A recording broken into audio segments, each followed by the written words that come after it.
Európskom parlamente sa zaoberáme tým, že narastá antisemitizmus v Európskej únii, hlavne po útokoch Hamasu na Izrael sme to videli aj na sociálnych sieťach. Je to veľmi veľká otázka, ktorá sa týka spoločnosti, ale na druhej strane musím povedať, že máme aj diskusiu o tom, že máme tu zákon o digitálnych službách, kde spoločnosti a platformy majú jasnú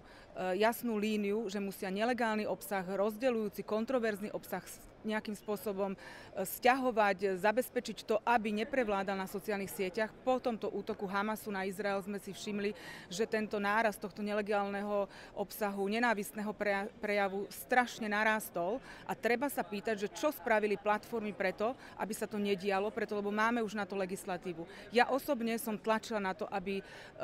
algoritmy, ktoré určujú obsah na sociálnych platformách, teda tá ekonomika pozornosti, aby patrila medzi časť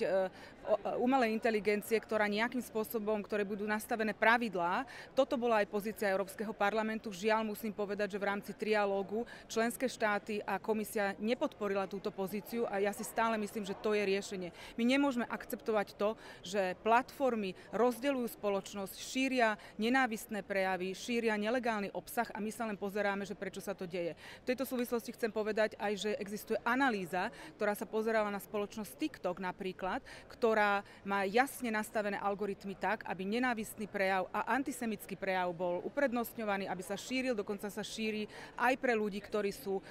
príjemcovia alebo pozitívnym príjemcovia takýchto správ, preto lebo ich sami šíria, ale sa to ponúka aj ľuďom, ktorí práve sa bojujú proti antisemitizmu a takýmto spôsobom táto platforma silne rozdeľuje spoločnosť a znásobuje taký ten nenávistný obsah a tú kontroverziu na sociálnych sieťach, čo vieme, že rozdeľuje našu spoločnosť a podkopáva demokraciu.